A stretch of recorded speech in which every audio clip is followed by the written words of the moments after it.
You are now listening to the Counterflow Podcast, a place for dissonant voices and unapproved opinions. You get split in half, but I call the hologram graph. But I am the center inside the placenta of math. You clash with cyanide gas and die fast. Rhythmical equivalent of solids, liquid and gas. We smash your sinus with the power of Lord Titus. But I am the virus inside of the iris of Cyrus. Here is your host and humble narrator, Buck Johnson.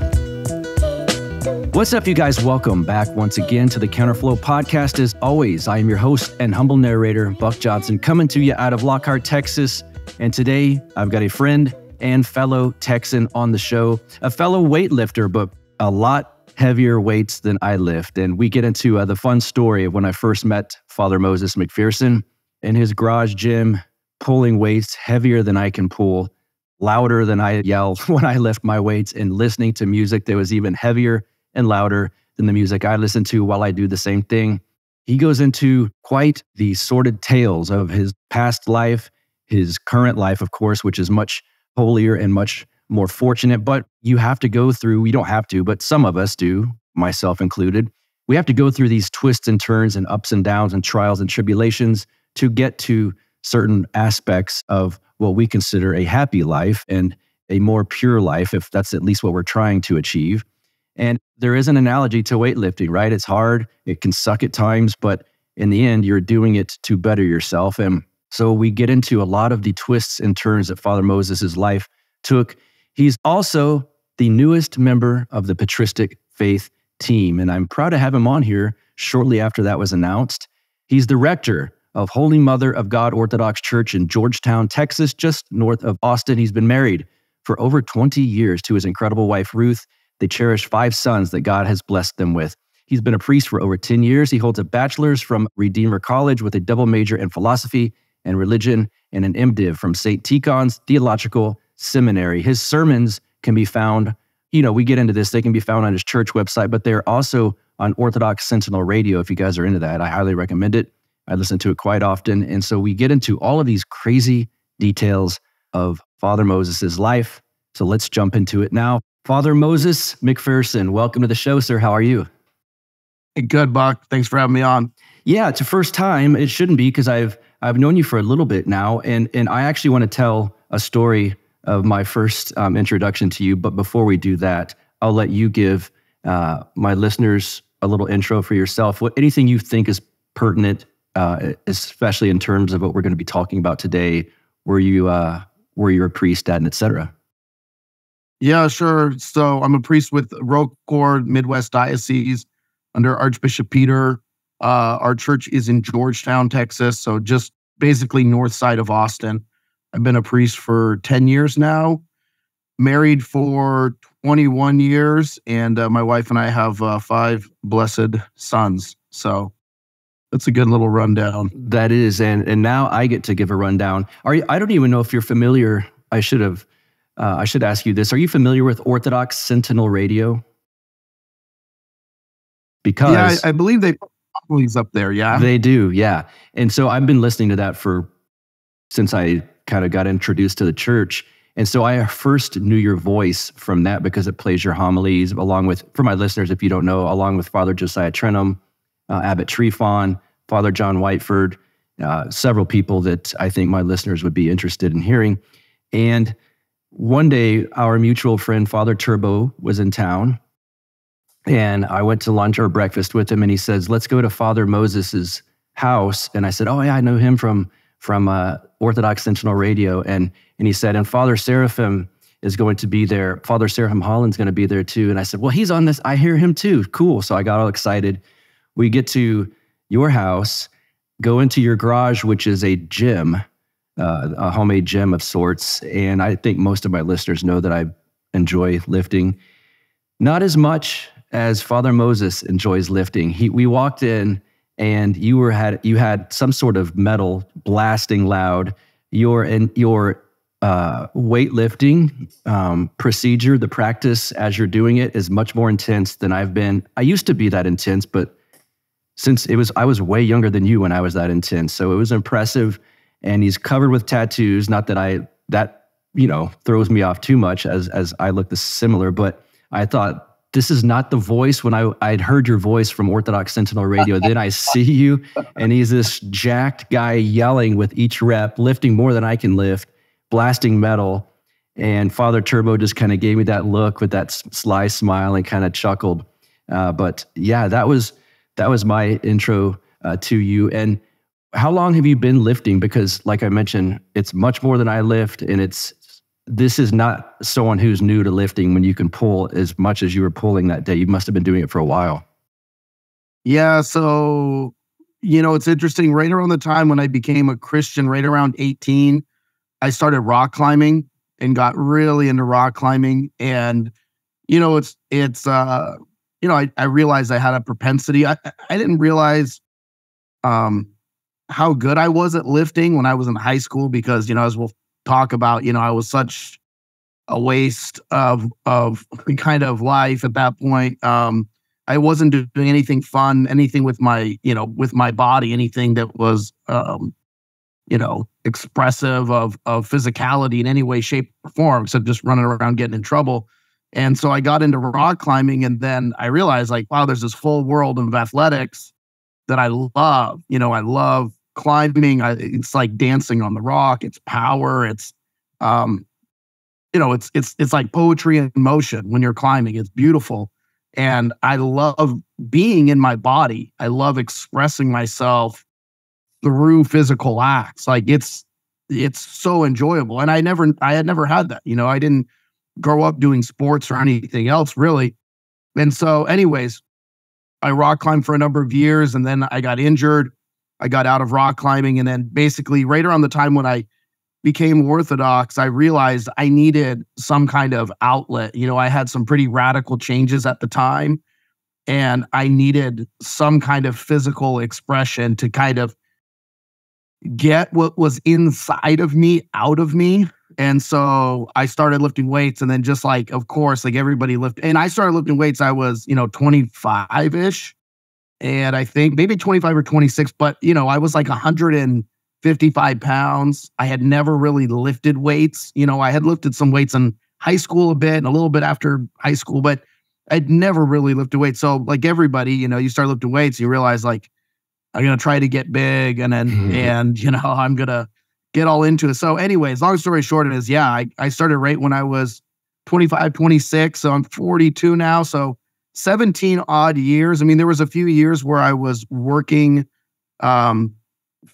physical labor jobs and commercial roofing. And of course, when I was doing that 10 hours a day, I wasn't lifting weights. Well, so I've just found that I am by far my most mentally healthy when I get all of that kind of angst and inner tension and anxiety kind of out of my body. And, how God created us, the psychosomatic being, soul and body linked together.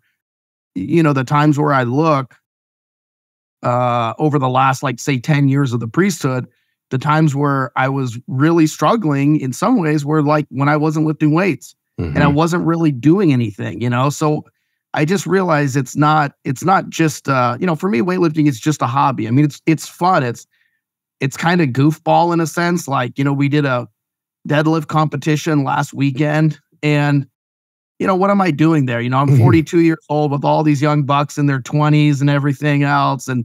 But I realized, like, it's just a ton of fun. Like, it's just, when people think about sport, it's really play. You're playing. You're having fun. You're like a kid. You're expressing yourself. You're getting all that aggression and everything else, and all the things that, are kind of rattling around in your head. You have a way to kind of channel all that energy and get it out of you. And so I just find it's, exercise is not kind of a hobby or kind of an addition in life per se. Like it's a hobby in the sense that it's not serious, but I find that it has like a real kind of medicinal purpose. It's like, just like prayer life, you know, like it's kind of hand in hand with my prayer. I'm not going to say, well, lifting weights is more important than praying. No, but do I find that even if I'm praying and I'm not doing anything physical, what happens? I feel antsy. I feel restless. There's there's a funny analogy that I use. It was from years ago. There was that guy, Cesar Millan, who was the dog whisperer. Dog whisperer, yeah. And so they would get these dogs and he'd be like, how much did you walk them? And they would be like, well, what do you mean we walk them 20 minutes a day or something? And he would say, this is a working dog. And he's like, if you don't work it, it will eat the furniture and not react well. And I realized, like, I'm a working dog. Yes. Like that's what I am. I was like, I have a lot of energy. I have a lot of intensity, and it's either going to go good. Like I'm going to, we're going to hang, right now I got 2 catechumens that train with me all the time.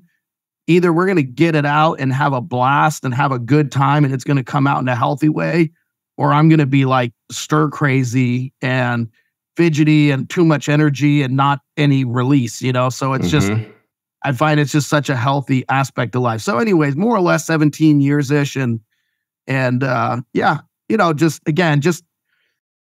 I don't know, having fun and cutting loose, and it's a good time. Yeah, it's a good time hanging out with the fellows, And that's the other thing too, right? Like as men, we're not going to sit around and talk about our day and look at each other in the face and talk about, we're not going to do that. We're going to get together. We're going to play some music. It's going to be loud. We're going to cheer each other on. We're going to get all hyped up. You know what I mean? Somebody's going to hit a PR. Everyone's going to get psyched on it. Like that's brotherhood, know? Yes. Our ancestors were running down the hills of Scotland into battle, and, we don't have that anymore. So we got to have something that like knits us together, like, kind of that. So, yeah.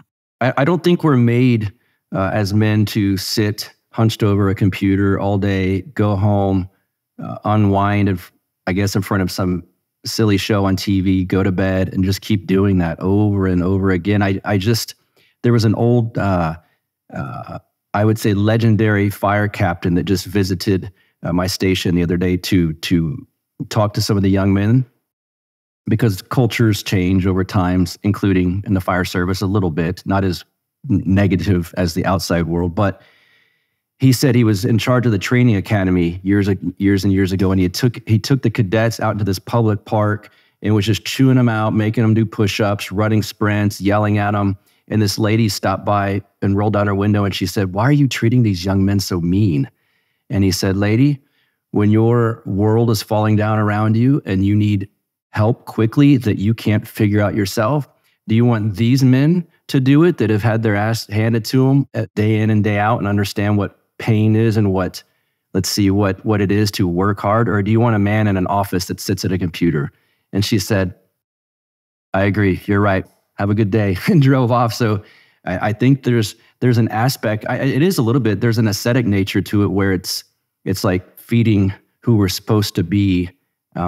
And there is some suffering involved in it. And I think I've actually used this analogy with spirituality and with weightlifting. Like, yeah, there's pain and suffering, but it's not like when you lift, yeah, it hurts, but it's not like this is the worst thing in the world. You realize you're doing it for the better, and you will be better when you're done with it, much like prayer rules and things of that nature. Well, there's what you touched on is there's an ascetical aspect to it that's virtue. It's virtue building. You can have a hobby that's an outlet that's, I don't know, like painting minifigs or something. And that's fine. Like there's nothing wrong with that. But there's nothing that does to help prepare you to protect your family, right? To provide for them, to set an example. There's no suffering involved. You know what I mean? We do some hard workouts. I felt like I was going to throw up last night. We were doing a bunch of AMRAPs, as many reps as possible with these overhead press and bands. And it was smoking me. And the thing is the ascetical aspect of it is you learn not to listen to your body. Yes. Learn to shut your mind down and say, it doesn't matter how you feel.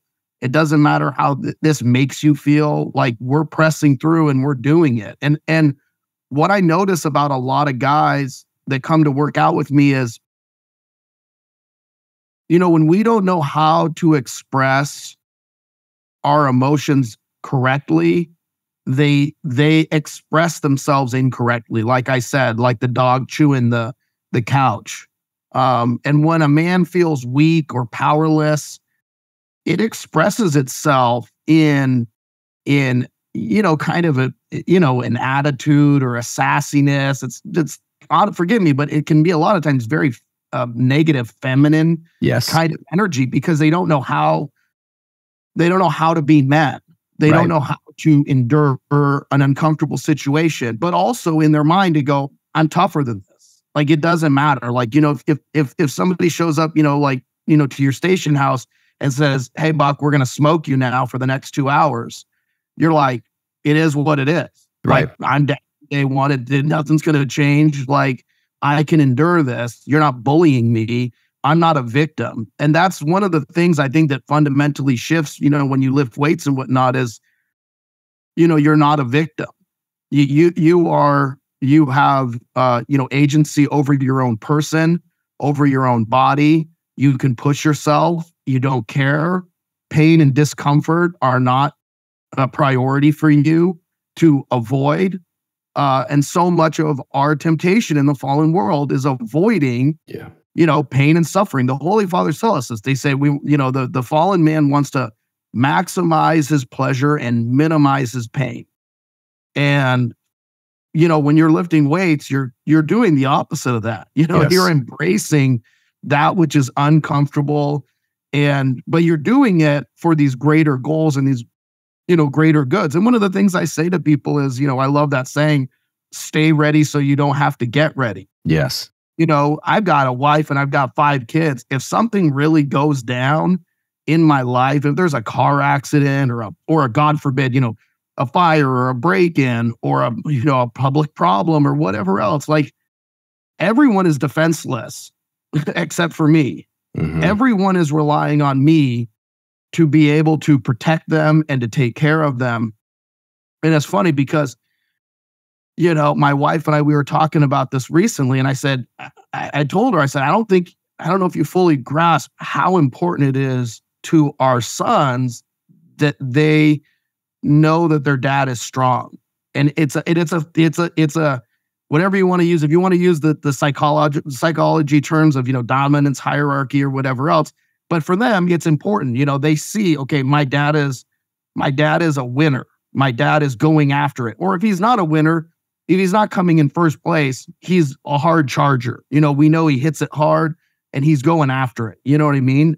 Like, not an ego way, just in he's a male figure. Mm-hmm. And my wife was asking them, like, the next day, how important is it that dad lift weights, blah, blah, blah. And my oldest son said, it's the shame of a boy who has a weak dad. Wow. And she was like, no one's ever told him that, right? Yes. Like, no one's ever told him that. But there was that correlation, like, no. Like, we have a strong dad. And that, right? If you're strong physically, mentally, spiritually, you're able to pass that off. If you're not able to, you can't hand off something you don't have. It's an impossibility. I mean, again, that's not just practical wisdom. It's like, that's even in the church fathers. I mean, the Holy Fathers talk about, if you're not energized spiritually, you won't energize the people around you spiritually. They will not feed off of that energy. Mm-hmm. And as the man, your job is to set the pace. It's to set the example. Now, I don't make my kids work out like I do because they're little boy. And it's just fun for them. So they come out in the garage, we piddle around, or they do a little workout or whatever else. It's just fun. I don't push them. But in the back of my mind, I know that they draw that correlation, right? When I'm a man, when I become a man, or as they're transitioning, right? Like, they haven't even hit puberty yet, but as they're transitioning into manhood, they're going to have that sense of, when I'm the man, people are going to rely on me, and I'm supposed to protect them. I'm supposed to provide them. I'm supposed to be a competent male figure. And they're going to understand that's what my dad modeled for me. And that gave us a sense of safety and security that, you don't get when the man isn't like that. I mean, flat out. Yep. No doubt. Yeah. So, obviously the hope and the expectation is they start following that naturally.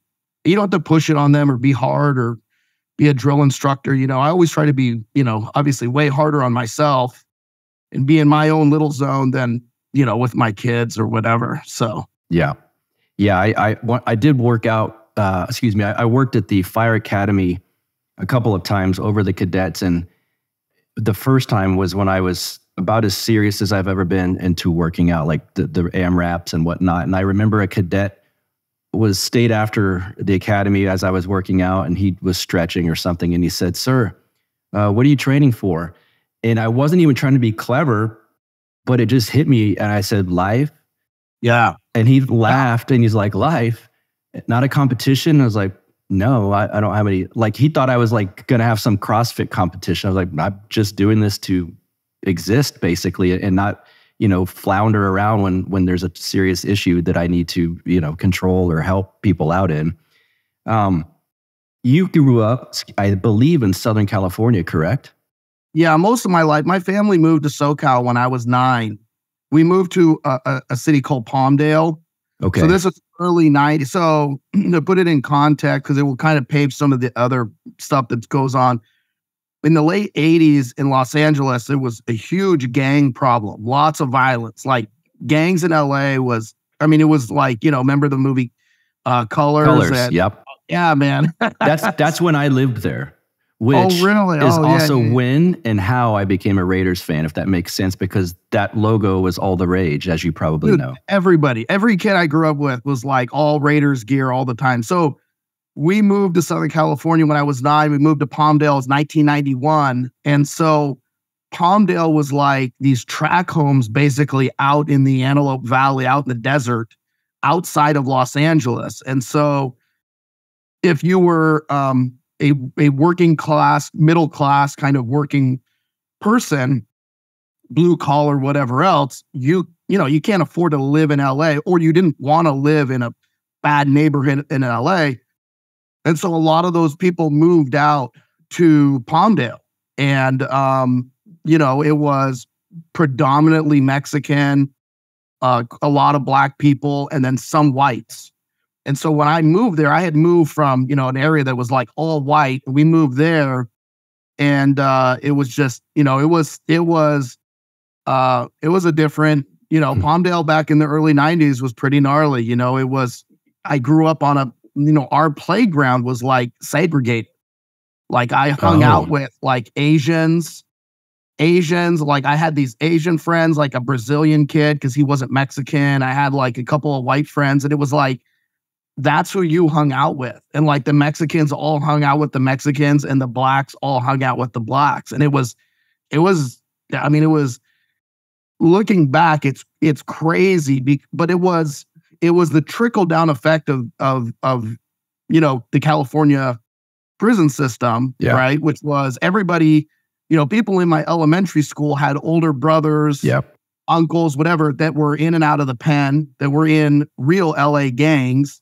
I remember my next door, my street, there was a next street over, and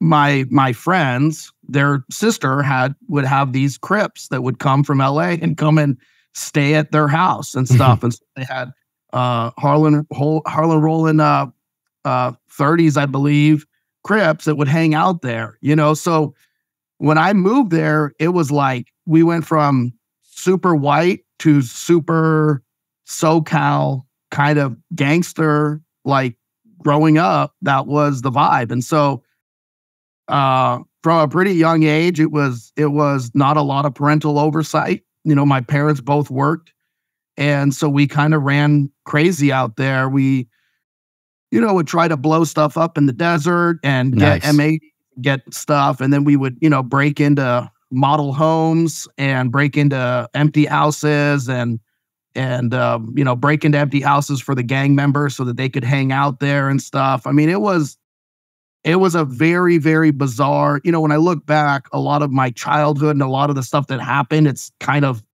almost as if it happened to somebody else in a sense. So bizarre when you start telling people your life story and they've lived a relatively normal life. You realize, like, this was pretty, people weren't breaking into places when they were 10 and 11 years old. I mean, they just weren't, you know what I mean? And that's the sort of stuff that we were doing. So I got really, initiated into kind of that Southern California mindset, that gang mindset, from a young age. So, yeah. Did you tag at all? You know what's funny is I really didn't. I didn't do a lot. I did a lot of kind of graffiti and kind of notebooks and stuff. Yes. And did a lot in class and all of that sort of stuff. But I had some friends that were pretty well known. So okay. As I got older into high school, I had do you remember MSK and AWR? I do not. Remember Saber, who did the big piece in the river? Yeah. So that was AWR and okay. MSK. Those were anyway. So I had a friend in high school who was kind of clicked up with those guys who was doing a bunch of stuff. And anyway, so no, I wasn't. What's funny? It's just like, it just really wasn't, really wasn't part of my life, but I loved drawing in notebooks and drawing graffiti and stuff. And so, yes. Yeah. You guys have heard me talk about Texas independence before. Well, finally, we're having a conference about it. In Waco, Texas, just a few hours north of me here in Lockhart, November 9th through 12th, the Texas Independence Conference, also called TexitCon, if you will, organized, of course, by the Texas Nationalist Movement. They are bringing together top experts and influencers to discuss the future of Texas, politics, and self-determination. Among the list of speakers, I suppose not to be prideful or anything, but because you are listening to this show, your host and humble narrator, I will be one of the speakers here at TexitCon, along with, of course, the president of the Texas Nationalist Movement, Daniel Miller. We've got former state rep Kyle Biederman, Dr. Steve Turley, host of Turley Talks. Altogether, 52 expert speakers, 4 days long, and 46 sessions and panels. Again, it's texitconference.com. Go check it out. And guess what? I've got a code for you. If you type in BUCK, B-U-C-K, at checkout, it will get you a discount on your order, on your tickets. Join me. Let's hang out in Waco, Texas, the 9th through the 12th of November, the Texas Independence Conference, TexitCon. I can't wait to be there, and I hope to see you there. Let's do this. I moved away from Southern California just before high school, and that's when I started in San Antonio. But I will say some of my friends that stayed in Southern California, went to high school, etc. High school was pretty rough in those days, and several of them got into some, I would say, negative lifestyles, to say the least. And so I think that your high school years were a little bit up and down, I assume, with drugs and stuff like this. Yeah, so like my family moved out of Palmdale after about 3 years. My dad was a Protestant pastor. Okay. Yeah, there was a big dichotomy between church life and family life. So my family life was not a good family life. There was some, there was a lot of fighting in the house. There was, some violence directed at me and whatnot. So it was really not a good family life. I mean, to put it bluntly, without getting into all the details of that. It's just not my place to just talk on other people's shortcomings and their struggles. But yeah, so my relationship, I didn't really have a deep or serious relationship with God. I mean, I knew about God. I knew about Christianity. I knew about all this stuff, but I had this big dichotomy. We'd go to church on Sunday. My dad was the pastor and super friendly and outgoing and had a great kind of public persona. And then privately was like, had a lot of issues, was okay. Had a lot of issues with anger. And obviously him and my mom's marriage was like on a long-term, I don't know how you want to put it, kind of destructive path. Okay. So our family life was pretty wild. So we moved out of Palmdale. There was a bunch of stuff that happened there, but we ended up moving out. There were a bunch of jobs that left. And so Palmdale kind of went into almost like a recession. And so we moved out. We moved to Manhattan Beach for a couple of years, which was pretty quiet, and then from there we moved to basically the Thousand Oaks area, which is funny. So we moved from one suburb of LA that's like totally ghetto to another suburb of LA that's like totally high end. You know what I mean? Mm-hmm. It was a big contrast. And then on top of that, both of my parents are working full time to make ends meet to rent a house in the Thousand Oaks area. So we're like working class. We really didn't have much money. People around me had obviously quite a bit of money. I had some friends that had a lot of money. Their families were very wealthy. And so it was weird. I don't know if I would say that I felt less than, but there was just a stark contrast between everybody else's family. It felt like in my family was kind of the poor family.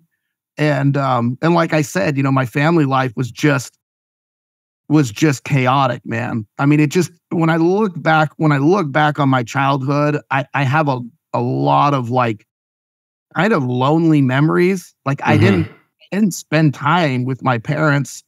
I didn't spend time with anybody in my family. There's all this fighting and everything else that's going on, it felt like.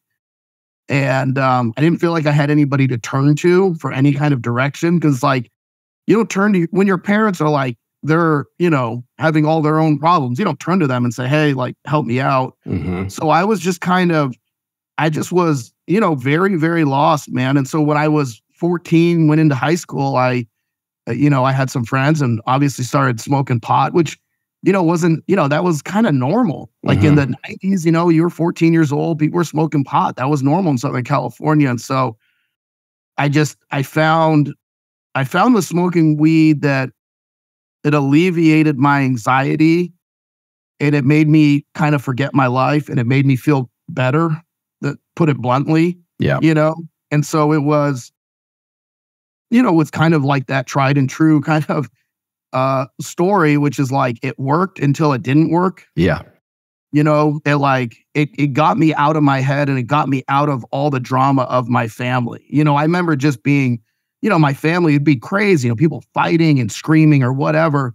And I would just be baked, I'd be baked out of my mind and I would just, and it just wouldn't faze me, I didn't feel anything, and that's what I was doing. I was trying to get away from my feelings. And the reality is, I remember people say, oh, you were like kind of, I don't know, rebelling against God. It's like twofold. I mean, one, I didn't really have much of an image of who God was. Mm-hmm. I certainly didn't have it like exemplified in my family life. And two, that was the core problem that I had, was that at that point in my life, I could have turned towards Christ and I chose not to. I mean, I fundamentally chose, drugs and alcohol and all these other things in order to escape how I was feeling, yeah. When was the psychedelics bridge? When did you cross that one? So probably I think I was 14 or 15. I remember I first started smoking weed, I was about 14 and a half. And then in a short while, maybe, a matter of a few months, I pretty much went from smoking on the weekends to smoking every day. And I remember at one point, because I'll talk about it later, but basically from 15 to 17, like that 2-year window, I think I could count on like 2 or 3 fingers how many days I was sober.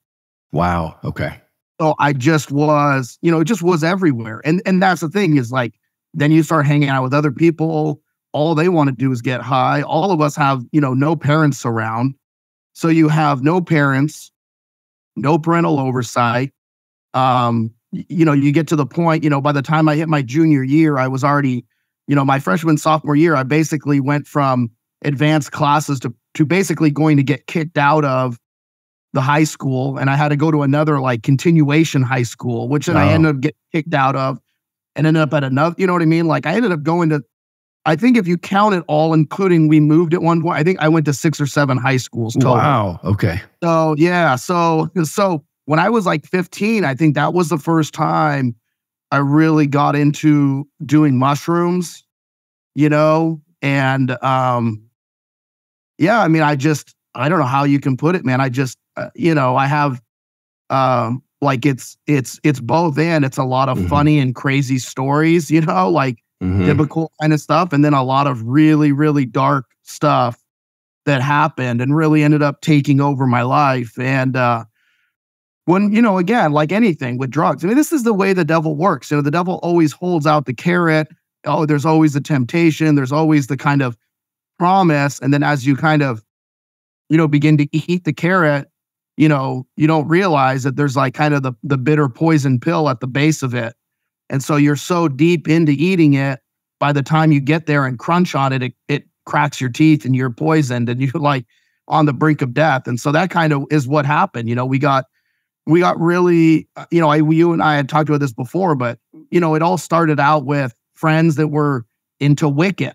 I had all these girlfriends, that were, like girls that were friends or whatever else. I dated some, whatever, but they were like into Wiccan and astrology and kind of new agey stuff. And so in the absence of any kind of religious upbringing, my parents would still go to church on the weekends. My dad dropped out of being in church, but we would go to church on the weekends and they would drop me off and I would sit outside of the youth group and smoke weed the whole time. And I like would never go in. Never go in. I would just sit outside and get high every Sunday. And so my whole life was just getting high and hanging out and all the things that go along with that. And so, I got really, as I got into the psychedelics, I got into studying about Buddhism. And that was one of the main kind of entryways. And then there were a couple, I'll get into kind of some of the deep stuff, which is that 15 to 17 was, especially as I was 16, was a lot of psychedelics. And I don't know what the correlation is, but in the 90s, there was actually, you can look this up, there was a guy in a missile silo in Kansas, I believe, that was actually manufacturing LSD. He later got busted. But there was a huge amount of LSD in Southern California in the 90s. Like it was just, it would just seem like it was just everywhere. Like you could get a hit of acid for $5, and you could get liquid acid and you could get, different, anyways, you could get whatever those gel tabs or whatever those were. Anyways, it was just everywhere. And so my friends and I were just kind of constantly on the hunt for it and buying and taking acid regularly. And in the process of doing that, there was a few things that happened. Number one was we began to have some pretty profound spiritual experiences. I can relate one of them with a good friend of mine. I'll back up and I'll put this caveat. The fathers tell us when we sleep, our bodies are asleep, but our nous is awake. And so the demons are able to suggest things to us in our dreams because essentially they have access to us. And I think of psychedelics in a very similar way, right? When people talk about psychedelics, most of what they say about psychedelics is accurate, all right? Psychedelics cause you to go below the surface of your ego. So, one of the terms that's used in the Greek is prosopon, or the mask, which is also can be used to talk about how we have kind of a persona, or who we think that we are, who we tell people that we are, that we often discover as we kind of grow in the spiritual life and prayer, that it's not an accurate representation of who we really are. We tend to overlook or kind of hide the negative aspects of our personality and who we are and what we're about. And we kind of highlight what we think are kind of the good attributes that we want to emphasize. And many times we create kind of more of an identity for ourselves than who we actually are. And so when you take psychedelics, it's one of the reasons that I noticed that some people would really become kind of unraveled mentally when they took psychedelics. Like, we had a guy, a buddy of ours who I remember took mescaline one time and ended up in the hospital, the local hospital because of it. So, he took one hit of mescaline and it put him there. And so what did I do?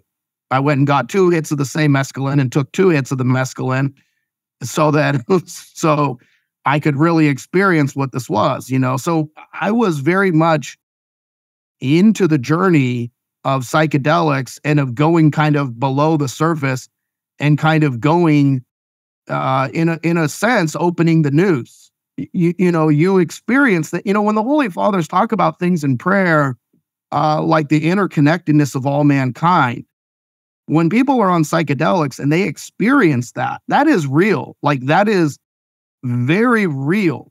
They're not experiencing something false. There are aspects of taking psychedelics that are absolutely true. The problem is, as St. Paul says, the devil comes as an angel of light. And there are aspects of the psychedelics and there are aspects of the way that the demons interact with you when you're on psychedelics that you don't have a defense against. And you can't see the way that they weave thoughts and ideas into your mind. Wow. So I've seen this so many times where people they're taking psychedelics to have fun or to have an awakening or to have an opening of their mind or something else. And we were taking it for that reason. We were taking it to open and expand our mind. We weren't taking it just for kind of weekend fun. We were taking it because we were kind of, psychonauts. We wanted to experience something other. We wanted to go deep. We were kids. I mean, we didn't know anything, but we knew that there was something there. And because those experiences on psychedelics are very real and very profound, the problem becomes, much like when you're asleep, you can't differentiate between the good and the bad. Yes. And you're all open to it. You're all open to it. And it exposes you. And so, like for instance, so what I was saying was one of my friends, he went on a mushroom trip one time and he started predicting kind of the future. The phone would ring and he would know who was calling. He would be like, it's so-and-so calling. And somebody would answer the phone and it would be them. And then they would hear a car out front and he'd be like, so-and-so's pulling up. Wow. When we look in the book of Acts at the woman who is prophesying in the book of Acts, she is prophesying by a demon, right? And St. John of the Ladder says something in dreams. I'm going to do a shoddy job, but he basically says the devil will tell people things that are happening far away in dreams in order to start to convince them to trust their dreams. I had this experience one time many years ago with a parishioner who said, I had some dreams and like my dreams came true, or I knew about something that happened. And I had read St. John and I showed him the passage. We read it, obviously he prayed and it stopped happening, but it was the devil's enticement. And what is the devil always offering? The devil is always offering power.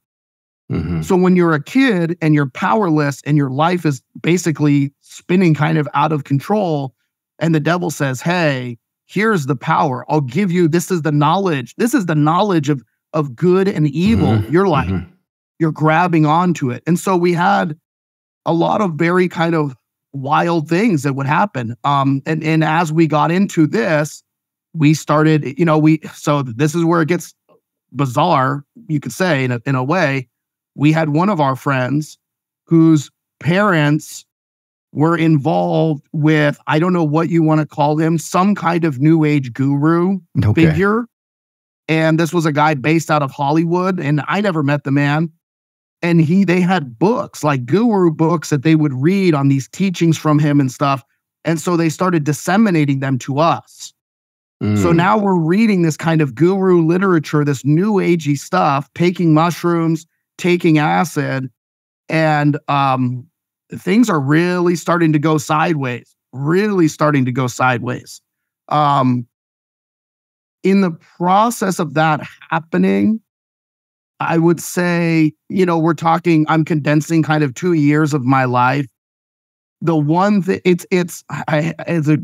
there's no better analogy than the Metallica song Master of Puppets. Okay. There just isn't. Like, if you've not listened to that song, you have, I know, but if you're a listener, you've never listened to Master of Puppets, like, listen to Master of Puppets and the lyrics in that, because I started seeing what was happening. We were all very immoral, and we were all living immoral lives, and we were all doing immoral things. Like, I was stealing all the time.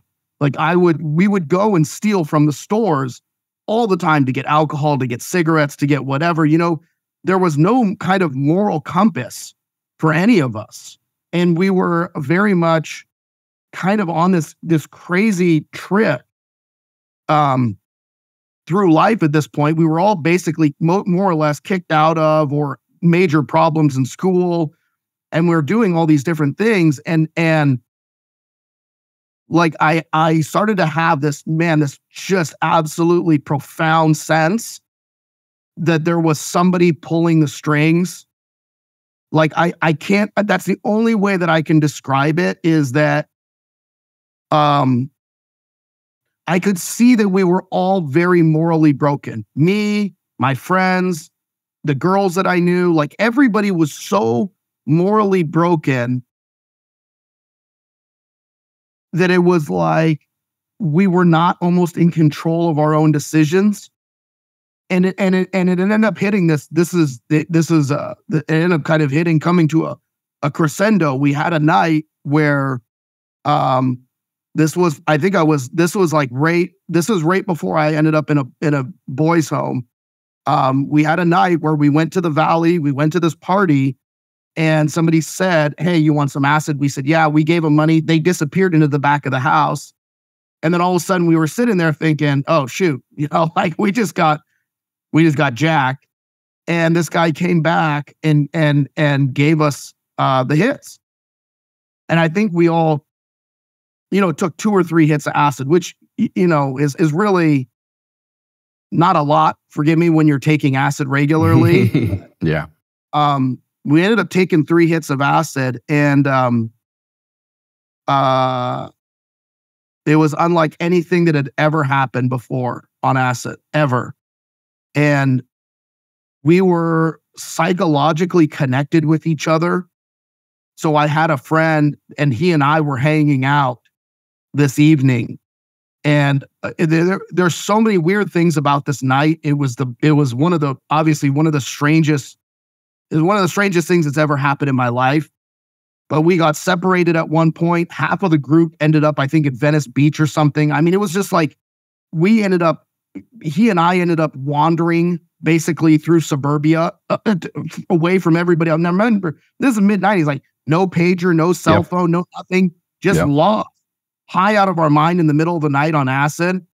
And our thoughts were connected. Like, our minds were connected. Like, this is not hyperbole or something. Like, we had a psychic connection. And I couldn't tell his thoughts. Like, I didn't know his thoughts, but like, we knew that our minds were connected. And when we became distracted, we would say something to each other, and we knew that the connection was like restored. And it was not like anything I had ever taken before. Anyways, so he and I had this crazy trip where we were kind of in each other's minds. I don't know how else to describe it, like the same night, one of the friends, they got separated. One of the friends, long story, if I'm paraphrasing as much as I know and understand, one of the friends almost killed one of the other friends. I'm trying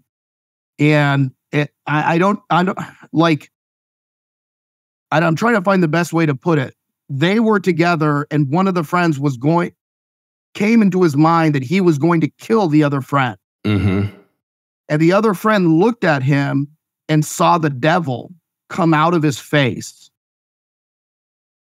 And so then after this whole trip and we sober up, and the next day, all of a sudden, this story basically comes out of like, hey, this friend was going to kill this other friend. And this friend had the face of the devil come out of him. And the other friend was like, basically saying like, I am telling you, I saw the devil come out of his face. And so, that was a point where my life was spiraling really hard. And that story and everything that happened with that was really heavy. Yeah. Because I knew everything that was, I knew everything that was going on and what we were taking and what was once, fun and exciting and interesting had taken a real dark turn, man. Like It was dark. I mean, somebody almost killed somebody. Yeah. It wasn't just kids, getting high anymore and goofing around. It was something else. And there were these, again, these kind of weird mystical things that were happening, these thoughts that were meditation and all kinds of stuff. And so that was some of the heavier stuff, man, that I experienced with the psychedelics and that time of my life. It's often, and I preached about this, it usually goes over everybody's head, but I often say, I knew the devil before I knew Christ. Wow. Okay. We just read the life of Saint Cyprian recently, right? The sorcerer who had even met the devil. He had even spoken to the devil face to face. There was, a pagan sorcerer, and then came to know Christ, right? Afterwards. So anyways, long story short is that like, even though I grew up in a Christian home, like knowing about God and knowing about Jesus Christ and maybe having, some spiritual experiences that I could look back on, Christ he was never the Lord of my life. He never was on the throne of my heart. I knew about him. I knew of him. I experienced some things, but I didn't really know him. And in this path into darkness of just depths of darkness, man, like serious darkness in your mind, in your thoughts, and everything, I realized like what it was there was evil, and evil wasn't an identity. Evil was a person. Like evil was personal. I know it's so hard for people to understand. Like so many people, I think, that reject Christ, they don't know the devil. Like they've never experienced real evil. And when you experience real evil, there are times where you feel that transcendent darkness trying to envelop your soul. You feel it in your mind and in your thoughts and in your being. Like there is a darkness that descends on you that is not normal. And I felt that. I mean, I felt that darkness all the way for years afterwards. For years. Wow. I mean, it's one of the main reasons I became Orthodox, actually. I'll tell you all about that later. But that darkness, it's like a sludge, man. It's like a sludge that gets inside of you and kind of eats away at the back of your mind and kind of envelops you. And I could feel it all during that time that my whole life became this kind of a shadow of reality, kind of like that. I was thinking about like in Lord of the Rings where he talks about the kings, that are like the undead kings, the Nazgul, you kind of have this darkness and this death that like hangs on you. And it's in your soul. It's in your mind. I mean, there's a reason we do exorcism prayers. Right. Converts, and especially when people are involved in this sort of stuff. So anyways, that's where my life, that was kind of the pinnacle of my downward spiral, was all during that time. Yeah. You mentioned along the way that some of the women in your circles were into Wiccan stuff and astrology and these birth chart readings or crystals. Yeah. That stuff, I mean, that was the 90s. And so I think even then, from my experience, it was a little more fringe, and you had to kind of seek out these scenes. Maybe the internet's helped it become more ubiquitous, but now, like, so many normal ladies or young girls, college girls, are just like, oh, that's cool. What's your sign? And it's such a trendy female thing now. Do you see dangers and even dipping your toe in it as a young, 20-something, 30-something-year-old woman, not really letting it envelop you so much, but say, well, it is kind of neat to know someone's sign. Do you see dangers in that, or is that at this point? Yeah, so it's interesting. Yeah, so twofold. Like, number one is one of the consistent themes. It's so sad to talk about this, but one of the consistent themes of my childhood in Southern California, and maybe it was because a lot of the girls I knew did drugs and were also kind of living a more outcast life, was the majority of them had been sexually abused. Oh, okay. I remember at the time, I remember at the time, and it was like almost every girl that I knew or hung out with or was around had been sexually abused by somebody. My gosh. Okay. Yeah. And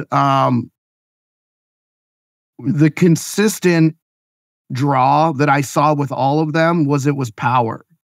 That it was the idea that it would give them, they had been, it's hard for me to talk about. You could see that people were very, very damaged, man. Like, I didn't see it at the time. I mean, that's probably the saddest part. Is at the time, I was just an idiot. I was just a kid. Like, we were all just kids, like lost kids with no parents and like no oversight and just living life. I mean, as quasi adults that were not adults, Yep. And the thing is that those girls were so broken, man. And I think because they had something that had been taken from them and had made them feel inferior and unlovable. There was always looking for attention and affection. And they were always looking for it from people who didn't treat them well. And all of the kind of new agey stuff gave them the sense that they could regain some kind of power as something that had been lost from them. They had lost, and sadly, man, they had lost,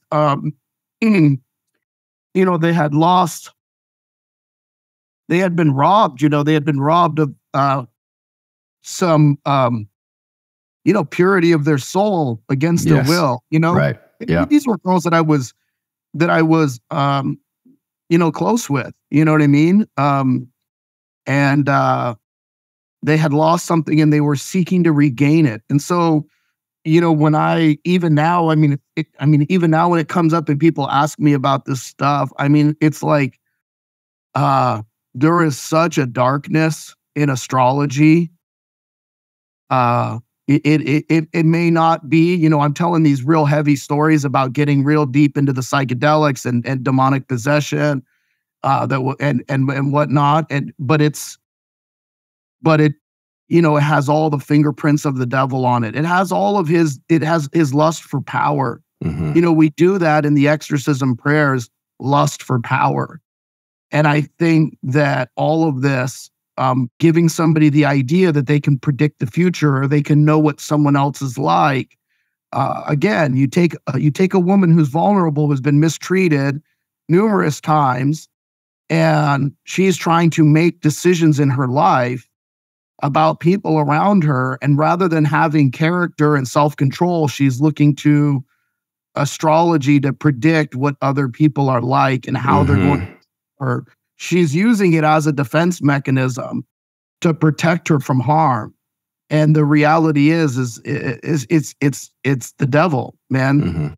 And it's so crazy too, because it's funny that you bring this up, which is, this has happened a couple times. My wife has come to me and said, this was recently, like within the last month. She said, there's a local women's group, whatever it's, I don't know, Granola Moms of Pflugerville or something. And there will be some mom on there that will be asking for, can anyone recommend a good tarot card reader for a child's birthday party? Mm-hmm. You know, and my wife's like, what do I do? Like, what do I do? These are, again, we don't deny that there's power in it. Right. That's you know what problem. I mean? The problem is that there is power in it. Right. There's real power in it. But the thing is, the devil always, in a sense, gains access to your soul, and he gets to put a hook in you. Yes. He gets a piece of you. And so much, again, another one that's very common, and we see this in the entertainment industry especially, which is people who get very deep into this stuff have a lot of physical ailments and physical problems. Right. There's a very strong correlation between demonic possession and physical destruction. So, yes. It's when you encounter real evil, man, it sobers you up. Like you have a different, I don't mean respect when I say appreciation. Sure. You have a different appreciation for the devil. Yes. Like you realize, like, he's not to be trifled with. It's not a joke. He's not a plaything. Like it's not a respect per se, but you realize, like, he's playing for keeps. Mm-hmm. He's got demons on his side, and they're real. This isn't make believe. Right. Right. How many people or like I know or whatever, that went through the California penitentiary system, and it's like, how many people have demon tattoos tattooed on them? A lot of homeboys. Yep. Yeah, a lot of homeboys with those devil tattoos. Yep. And demons woven in. Yep. This is not a joke. Right. People start. It's. We were talking about graffiti earlier, and I used to draw a lot in high school. I grew up drawing. That was like, art was like kind of my first passion. And there was a whole period in high school where I started drawing all these cartoon devils, and I was drawing the devil all the time. Mm-hmm. All the time. And it was like a cartoony kind of thing. And it was, I don't know if you remember, there was a sticker company back in the day that had these kind of cartoon devils that they used to, anyways. All over the place. I know exactly what you're talking. They were everywhere with different poses and they made them look cool, of course. Right. And there were females and the whole thing all voluptuous. Yep. Yeah. So I was drawing these devils all the time. I was drawing the devil all the time. Yeah. And it was coming out. And so, how many people do we see with these devil tattoos? Yep. This is not by accident. How many of those same people, and I know I've had a lot of friends that I grew up with who died. I have a lot of them that went to penitentiary. Real stuff, man. Real stuff. Mm-hmm. I mean, that's the life we were living, a very crooked and criminal life. And how many of those people were molested as children? Mm-hmm. Like I thank God, like it didn't happen to me, but like I know a lot of homeboys that will open up to you if you know them or you hear their story. They were molested. And then what are they doing? Getting into drugs and alcohol. And then the devil starts to take possession. And then when they're on the drugs or they're on a run, what ends up happening? All this evil darkness starts to come out of them. You know what I mean? Mm-hmm. And they get locked up. Then they're in the pen. Then they're getting tattoos of the devil. And, mm-hmm. like it's heavy, man. It's real stuff. Like you may not see it in suburbia because a lot of people just grow up or they don't grow up with that. But when you've been on that side of the tracks, like you see real stuff. What's up, guys? Your host and humble narrator, Buck Johnson here. And you might notice this recording sounds different than the usual podcast. And that is because I'm sitting outside here in Lockhart, Texas, recording this ad into my iPhone.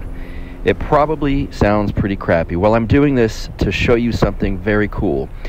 Many of you guys know that my production team works over at Podsworth Media, and they've been producing my show for quite a while. I get a lot of questions and people asking who does your podcast, why does it sound great, and I'm telling you why. It's because the guys at Podsworth are amazing. They've got this brand new online app for taking rough recordings like this and making them a whole lot cleaner and more listenable with just a few easy clicks. It will remove background noise, it reduces plosives, it fixes clipping, which is distortion from recording with the gain up too high, clipping, which is distortion from recording with the gain up too high, which I can promise you I've done many times, and they fixed this for me. It removes clicks and pops.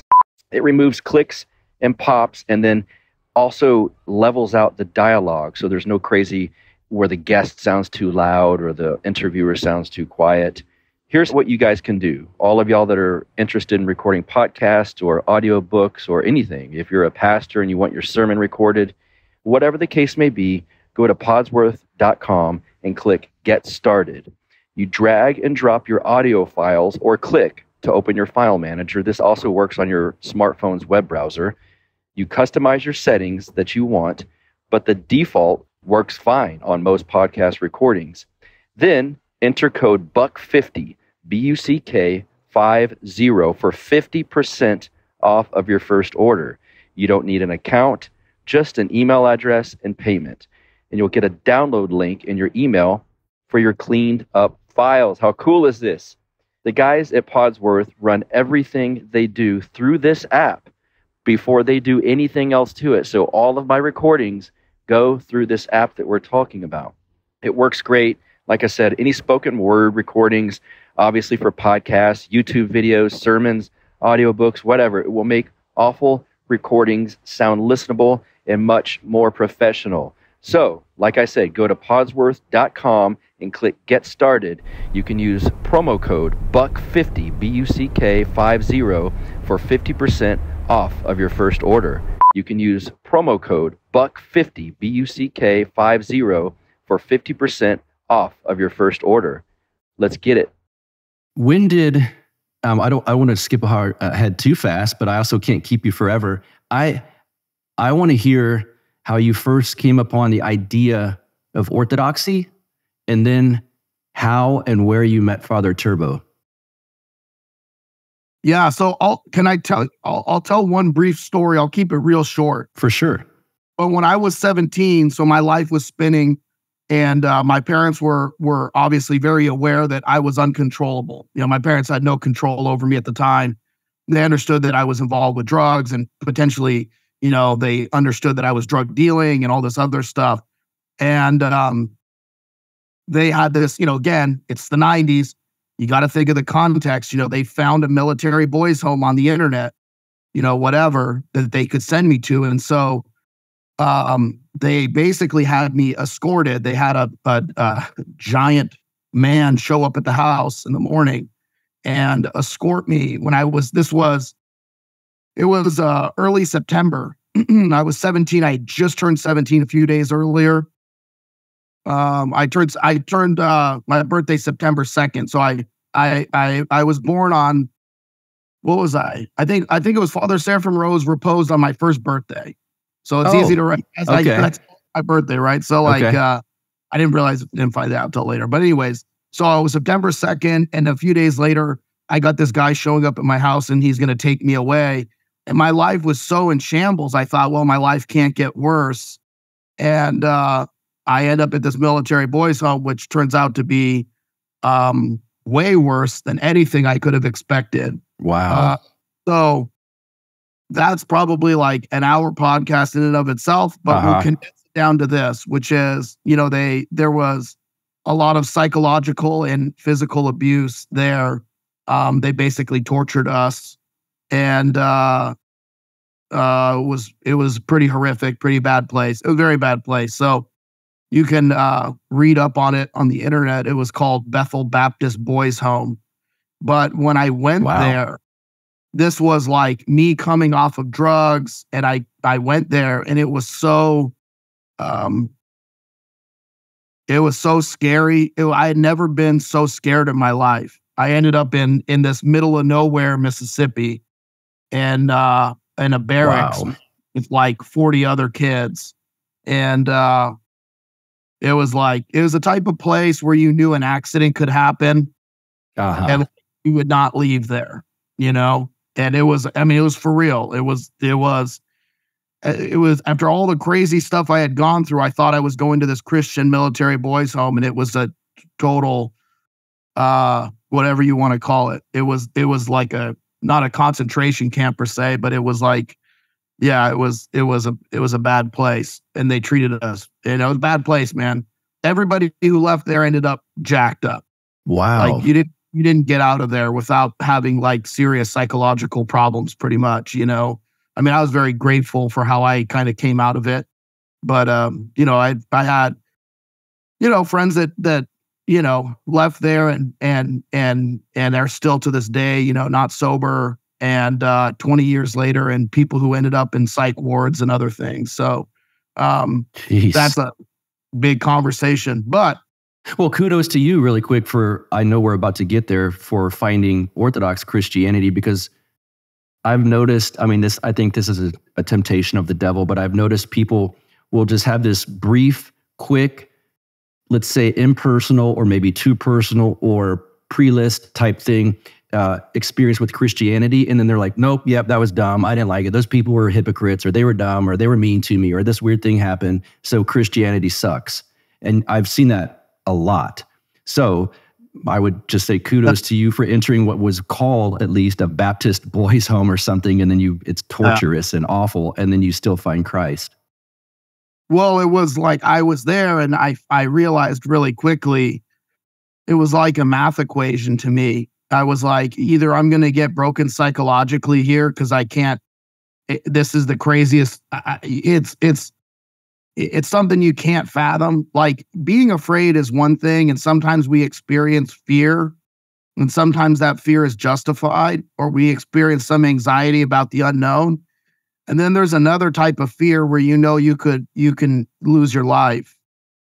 And that's a different type of fear. And when your life is in somebody else's hands, and it's a different place. It puts you in a different place. And so that fear drove me to Christ. So when I was there, the first night I was there, I basically did like a 4 or 5 hour vigil, laying in my rack, and I just started praying and like pouring my heart out to Christ as much as I knew who he was. And I had like total clarity. I had like total clarity that like I was mentally, emotionally overcome by this situation. I was not going to make it through it. It was too much, and I needed his help. And I didn't know that much about him, but I can say in my whole life, I haven't prayed much like that night. And I had a number of things that happened when I was there, but I had some moments, man, of intense grace, and I experienced the Holy Spirit when I was there, and I experienced profound peace. And so I had gone from this life of drugs and craziness and hedonism and paganism and all these other things to being locked up in this military boys' home with the kind of threat of violence hanging over my head every single day. And I had these moments of like intense peace. Like, I had never experienced so much peace in my life, like unreal peace. And that was it, man. That's like how I came to know Christ. Like, I didn't know about him. Like, I started reading my Bible, and like, I understood that he was God, but I had a real relationship with him. I don't know. It was like my prayers had like broken through the atmosphere, and I felt like I was able to talk to him, and I knew him. Like, I just knew him. I knew him. I don't know how else to describe it. And I was there for 4 months and it was crazy, man. By the time that I left, in the realest way, I left there and basically saluted him and said, "Thank you for helping me. You got me through this, and I'm alive." I ended up going home early because I had a family member die. My grandfather died. And so they pulled me out of the program early because they didn't want to ship me back and blah, blah, blah, blah, blah. And I had done well in the kind of military environment, whatever military. I mean, we had a drill instructor from the Marine Corps that was there. And anyway, so who the Marine Corps drill instructor that we had there is right now in federal penitentiary right now. Oh, wow. For child abuse. Not sexual, but physical child abuse, for endangerment and whatnot, for running one of these homes, these facilities. So like, no joke, man, like real crazy stuff. But I basically left there and I said, I'm grateful for your help. I'm grateful that, I'm thankful that you helped me. And I think I'm ready to do life on my own again. And that was it. I left there and I just kind of turned my back on Christ and said, I'll take care of life. I'll do life on my own. And I was like 17 and a half. And basically within 8 or 9 months, my whole life basically collapsed again. I started smoking pot again, started running with the wrong people. All this stuff happened, drama, crazy stuff. And I found myself more emotionally destitute than I had ever been. Like it's hard to explain, but when you're empty and you're like, when you're a pagan, when you're there's an emptiness in your soul that you don't really know is there. Right. Yes. When you touch God and you feel his presence, and then that presence pulls back, the emptiness that is there is hell. It's unbearable. And when God pulled back from me and said, okay, I started to experience crazy night terrors from being locked up. I would wake up in a panic. I was completely emotionally unhinged. I was full of anger from all the stuff that had happened there. I didn't want people to touch my face or touch my head or just to like touch me. Like I was so damaged from being there that when I had said goodbye to Christ, it was like all of it just kind of closed in on me. And so I started going to this evangelical church. I drew a correlation. I mean, I wasn't, I was an idiot, but I wasn't dumb, right? So I drew this correlation and I said, all of my life is imploding around me. My girlfriend is leaving me. All these problems are happening in my life. I'm waking up in a terror. I'm like waking up in terror every day, pretty much. I'm having all these problems. The only time I have ever felt any peace in my life was in that boys' home, which was like hell on earth. That's the only time I've ever felt peace in my entire life. I never felt peace in my home, never felt peace on drugs. The only time I felt peace was when I was locked up. And so I started going to this, kind of cheeseball, forgive me, but kind of cheeseball, evangelical, mainline, Calvary type church, just hanging out with these Christians. And so fast forward, I ended up kind of going to a more and then in that process, I realized like I am not a normal person. I am not a functional person. Like there are people who can function. I've met people. I mean, I know people who are multimillionaires and whatever else. They're not Christian, but are functional on some level. Like they can handle life and like stay employed and like not go to prison and whatever else. And I realized like I'm not one of those people.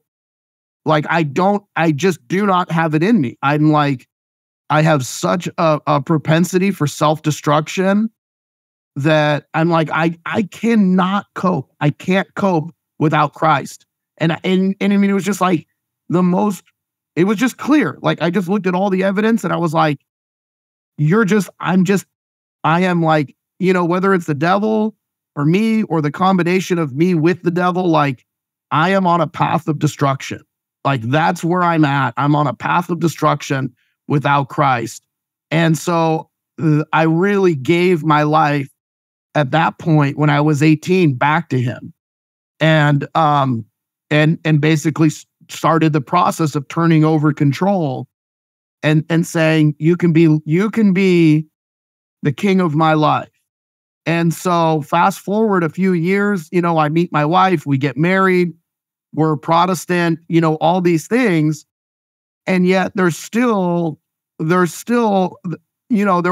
a nagging reality that the closest I had ever felt to God was when I was locked up. And I had never regained really that closeness with him. And I still felt like there was this grime on my soul. People would tell me that I was forgiven.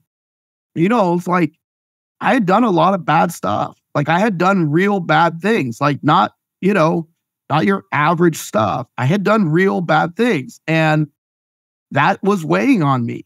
It was in like, you couldn't tell me, oh, Jesus died for you. His blood washed away your sins, blah, blah, blah, blah, blah. It was like, look, I already know all this, but I'm telling you, there is something in me that is not washed away. I can feel it. I know that it's there.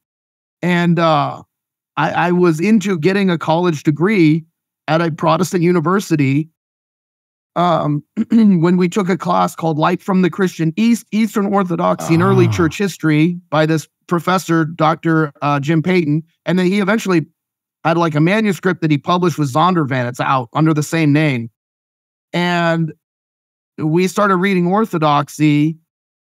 And I'm like, I don't know how to convey it to people. Like, I'm from the streets. Like, I didn't care about the historical church.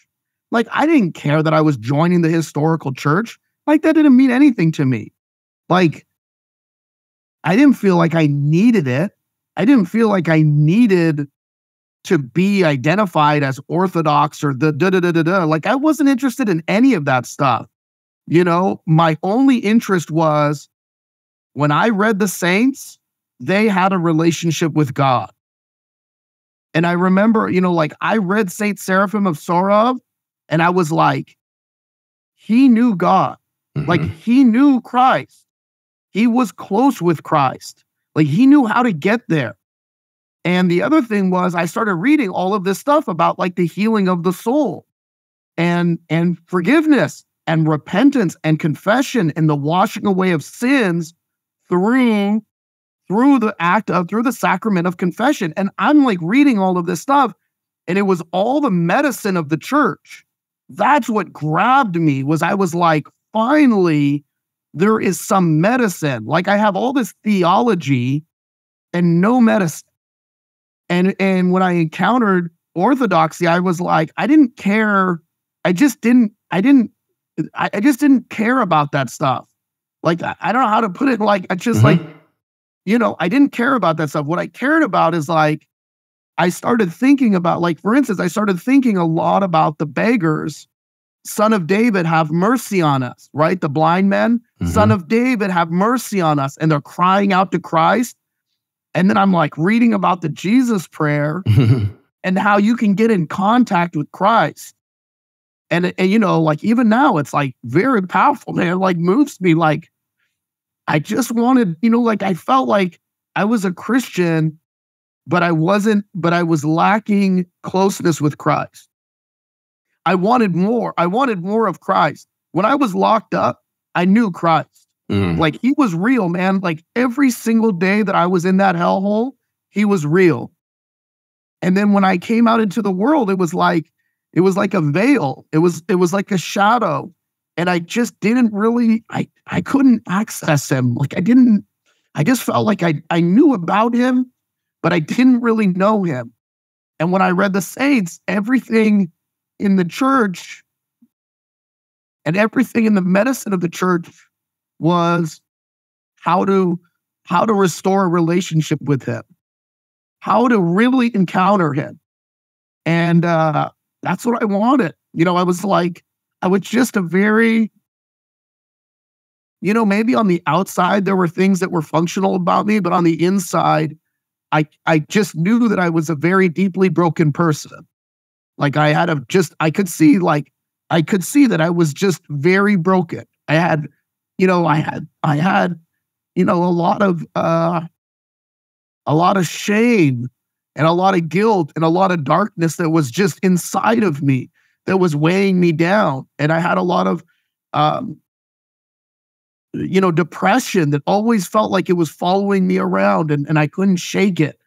And it always felt like I could read more, but I wouldn't get any closer to Christ. And then obviously now I'm finding all this sacramental theology that is like, and it's telling me like, this is going to scrub your soul. Yeah. This is going to make your soul clean. And I was like, that's what I want. Like, I just was like, oh, I was just like, that's what I wanted. Yeah. I was like, I want my soul to be clean. I just like from the inside, I want to be made clean. I want all this burden off of me. And so it was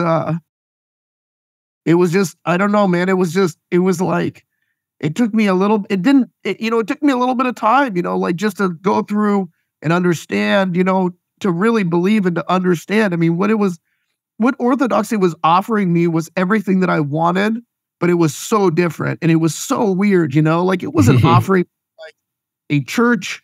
It was offering me healing. And it was like, do you want to trust this? Are you going to step forward? Are you going to like step out on this? And I went through this process, of about a year where we would go to the Orthodox church and then maybe go to a Protestant church and then go back to the Orthodox church. It was very natural for my wife from the first liturgy we ever went to. I mean, I looked at my wife in the liturgy and she was like, like just totally immersed in it. And it was just so natural for her soul. And we went through this process, and probably 6 months into it, I realized like, I'm not Protestant. I'm not Orthodox because, I'm not baptized. I don't really know what to do. Like, this is a big leap. And like, this is very serious and et cetera, but it's telling me that there's something there that, I couldn't participate in until I became Orthodox. Right. And I just realized I was like, I'm not Protestant. I don't, we went to one of the last services I ever went to at a Protestant church. They were offering, bread and juice cups and do this in remembrance and blah, blah, blah. And I just was like, I was like, I'm over this. I was just like, I'm over this. I'm done. I was like, this is so dumb. This is so hokey. Forgive me if anybody's offended, but I was like, I'm done with this. I'm done make-believe. Like, you got to give me some real medicine. You got to give me something real, because if all we're doing is playing remembrance and make-believe and all this different stuff, like, I'm out. Like, I don't need this anymore. But I don't know what to do, because this Orthodoxy is so strange. And like, I had in many ways a great priest who just kind of said to me, just come to services. He's like, you already know more. At that point, he's like, you already know more than basically everybody here in the church. It was like a Greek church. He's like, you already know more theologically than pretty much anybody else here. He's like, just come to church. And so that's what we did, man. We just stood in church. We just went to church. That's all we did. And in that process, it just became clear, like, I don't have anywhere else to go. And I could tell you everything about that church, like Western icons. I mean, not a very good choir, and that's being very generous. Half of the service was in Greek. It was 99% Greek, aside from like a couple husbands or whatever that were American, or wives that were American.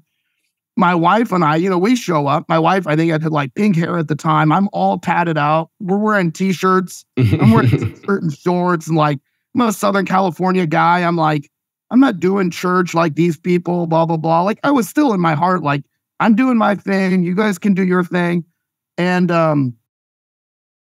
there just became this profound gratitude, like profound, man. Like, when people talk and argue about languages and all this, like, our introduction to Orthodoxy was not some super Protestant friendly, convert friendly parish. It was like, we're Greek. Do you want to come to our church? It was like, sure. They're like, okay, you can come to our church. Like, that's how the attitude was. And I didn't really care because I felt like I was so, I don't know. I was so destitute and I was so grateful. Like, I got this profound gratitude to just be there and be in the liturgy that like, that it just like the bad chanting or the Western icons or the this or the that or the whatever, like it didn't matter. Like the only thing that mattered was just being in the liturgy. That was all that mattered to me. And yeah, so anyways, we ended up coming in through the Greek Archdiocese and, of all places. And of course, after we received, the women of the church are like, you're Greek now, like just every kind of classic stereotype of like, you're Greek, you're part of us now. And yeah, I mean, it was really profound, man. And it was, so when you asked about how long I've known Father Turbo, like, so this was, 17 years ago, right? My mid-20s. And I either was a catechumen or just before, right after we were received into the church. And, everybody would always, so everywhere I went, obviously I have full tattoo sleeves. Everywhere I went, people are like, oh, do you know Turbo? It's like always like, do you know Turbo? Like, he was kind of like this mythical figure, like there's this black man covered in tattoos who's Orthodox and he's like wandering around Southern California and, all these people knew about me. I was like, I'd go to a monastery and they'd be like, you have tattoos. They're like, oh, Turbo. And I'd be like, I don't know I don't know him. I never met him, And so we were actually at my spiritual mother's monastery, St. Barbara's Monastery in Ojai. And it's so funny. I still remember it. I still remember meeting him. And I was out back and I was again, just t-shirt, maybe shorts or something, just no sense of what I'm supposed to wear to a monastery, and the nuns were so humble. They just would like not correct us. And I could tell you all about that. But like, anyways, I was hanging out back there and then, obviously a big black dude comes lumbering around the corner and I'm like, obviously this is Turbo, so he came up and he's like, hey brother, what's up? And I was like, hey man, And so, we exchanged pleasantries and then, became friends. And, the thing with Father Turbo is that, much like in myself, in my own weak way, like I could see in him that he had a genuine experience of Christ. He had a genuine love for Christ, man. He wanted to know Christ and he knew Christ and he had experienced Christ before he became Orthodox. It was real. It wasn't a religion. Orthodoxy wasn't a religion for him. Right. It wasn't a religious answer, man. It was a spiritual answer to his life. And I could see that. And so we connected. And then obviously he's got an acute mind and he's so well read that we just connected on so many different things. And so, yeah, I mean, it's funny, like, it's funny, for a long time, I was the one like really pushing him to go to seminary and to get ordained and stuff. Wow. And so like, yeah, because, I was Orthodox for about 3 years, which I don't necessarily recommend, but I was Orthodox for about 3 years and the door to seminary just blew open. Like it was just clear that it was like undeniable. And we sold everything and moved cross country like in 2 weeks and went to seminary. And it was, that's just the way it was, so, but once I started going to seminary, I'm like, you need to go to seminary, bro. Like you need to do this and blah, blah, blah. And so of course he was on a different path and God worked things out for him, in his way. But yeah, I mean, we were very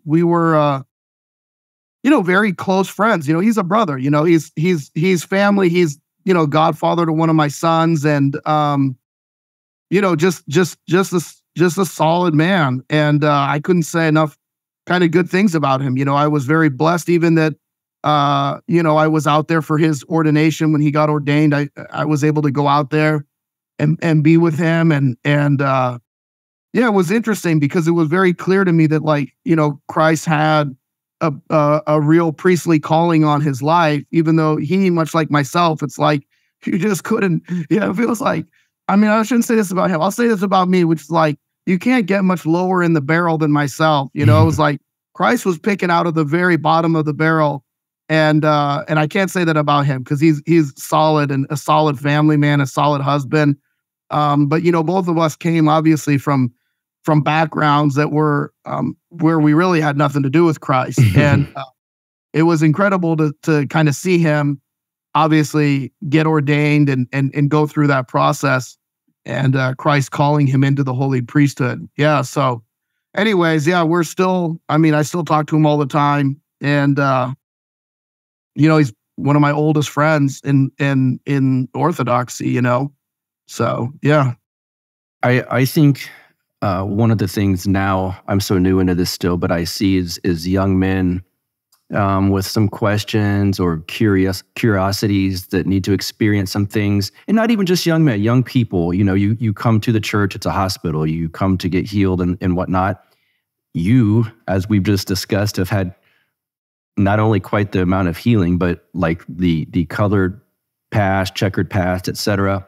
What if I could have you sum up just a few important life lessons that Orthodoxy can help us with, what would you say? Dude, number one is find a good spiritual father. Find one priest. Find one priest that you can take direction from. That is like, and it doesn't have to be the same spiritual father for 20 years. Like oftentimes, like, you know, when I was at seminary, I was thinking about this last night and how much, how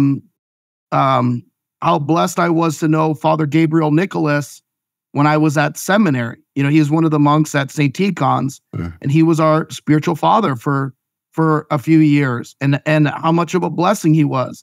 And I could go through different periods of time and different places that we lived, and because of that, we had, you know, different priests that we confessed to or whatever else. But the main thing I would say is like, you gotta, for me, I've got to have somebody that I can trust that's not myself. You know, I've got to have somebody that is I can tell them all my thoughts, and then they can tell me that they're crazy and that this is what I should do. You know, and even so many years with my spiritual mother, she would tell me stuff, and none of it would make sense. She'd be like, "Oh, you need to not judge that person or forgive them or do whatever," and I was like, "This is crazy talk," you know, like whatever, you know, like just basics of Christianity. And then as I would follow through on her direction, good things would happen. And so number one thing I would say is find somebody. It can be your parish priest. It can be, you know, a monk from a monastery. You know what I mean? I mean, it could be a nun. I mean, I was very, obviously had my spiritual mother for a number of years that I was very close with, and, you know, distance and time and everything else, difference of life at this point. I don't obviously call her as much as I used to, but, you know, there was a long period, like when I was in Southern California, and we used to go to her monastery all the time. She was like, I would just ask her about prayer. I would ask her about all kinds of stuff. And you know, what she said was to me like gospel truth. You know, that was it. And you got to have somebody who is directing you and helping you. And especially in your marriage too. And it needs to be the same person, husband and wife. Oh, husband okay. and wife, same person. And that person needs to be able to help you work through your differences and difficulties. And that would be like numero uno. So you said for young men, right? Or either, as I started saying young men, I thought, well, I don't want to segregate just that part of the church. Number one would be find somebody to help you spiritually and give you direction. That would be number one. Number two, with that, which would be develop a prayer rule and a fasting rule. Like fast, follow the calendar. I lift weights all the time. I compete in competitions. I still can fast. You can fast. We can all fast. It's not fun. It's not enjoyable. It's very, very, very powerful. Fasting is very powerful. So pray and fast. That would be the second one that I would really hit on. And then with that, which would be the kind of trifecta of the spiritual life, go to as many church services as possible. Just go to church and just stand in church and pray. If you get distracted, pray the Jesus prayer. If you don't get distracted, and you can listen to the hymnography, pay attention. Like I am terrible at paying attention to hymnography. It's just a reality. I don't know if you want to say ADD or whatever else. But if you are, pick up a prayer rope and pray that prayer rope and be attentive and put the work into being in the service. And then with that, find some way to be an asset. Always be an asset. Don't be a liability. So for your church, find something to do. Serve in the choir, serve in the altar, greet people on Sunday, clean the church. Clean the church. At coffee hour, when everybody wants to bounce, go in the kitchen and wash dishes with the women. You know what I mean? Do something to help the church, provide lunches. Like, just be a worker. I mean, I can't tell you enough. Like, somebody will have I have no interest in spirit. Forgive me. Like, take this the right way. I don't have an interest in spiritual people. I have an interest in people who are hard workers. You know what I mean? Like, yes. So you go up to church and you got a 300 knot prayer rope and don't seem to help out with anything. Yes. Like, I'm sorry, but like, that's not Orthodox spirituality. Be a hard worker. The most spiritual people that I know are awesome workers. They stay diligent. They put in a lot of sweat. And, put your sweat equity into the church and give your money to the church. I'm not saying that as a priest, because like nobody's seeing this podcast is probably giving money to my church. I'm saying it for your own soul. Like, my soul and everybody's soul is benefited from giving money. Yes. It is like one of the best things that you can do with your life is tithe and give your money away. It is like one of the best things that you can do. I can't emphasize that enough. The love of money is strong in all of us, especially those of us born in the West, especially those of us in this country. We're very prone to financial fear. I am. My family grew up very poor with a lot of money problems. Giving money away helps bring grace. And that when that grace of the Holy Spirit comes to you, it alleviates the fear, the financial fear. And so be generous, So yeah, I mean, those would be the big ones. Be a worker, man. Like, just be somebody, like, be somebody that if you were to leave the church, people would be bummed out because they'd be like, yeah, that person right. is a giver. They're not here to just take, they're here to give. And whatever that is, choir, serving the altar, like I said, food prep, whatever, like that's where you want to be at. And I think a lot of times, like, the young people forget, like, they come to church like they're pumped to receive. Yes. But they don't get that you like you get way more from giving. Yes. Yeah. Yes. Well put. Father Moses, do you have anything to plug? I mean, certainly we could give the website to the church of your church, but anything at all you'd like to, feel free to do that. Yeah, I mean, I just have my YouTube channel, which is, I think, Father Moses McPherson. Has all my sermons on there. Somebody asked me to set up a Patreon account, so I have a Patreon account. It's just whatever, if somebody wants to help in some way. What is that? I think it's just Father Moses McPherson or Priest Moses McPherson or something like that. I'll find it and link to it. Yeah, somebody asked me to set it up a while back, so it's set up. I don't really. And other than that, I don't have much else to plug. I mean, my homilies are online, like I said, on YouTube, and if somebody wants to get in touch with me, they get in touch with me through Facebook. I'm on Facebook, and they can hit me up through Facebook and or Facebook Messenger, and my contact information's on the church website. I just I mean, is that still orthodoxaustin.com or something like that, if I remember? I think it's orthodoxaustin.org. Got it.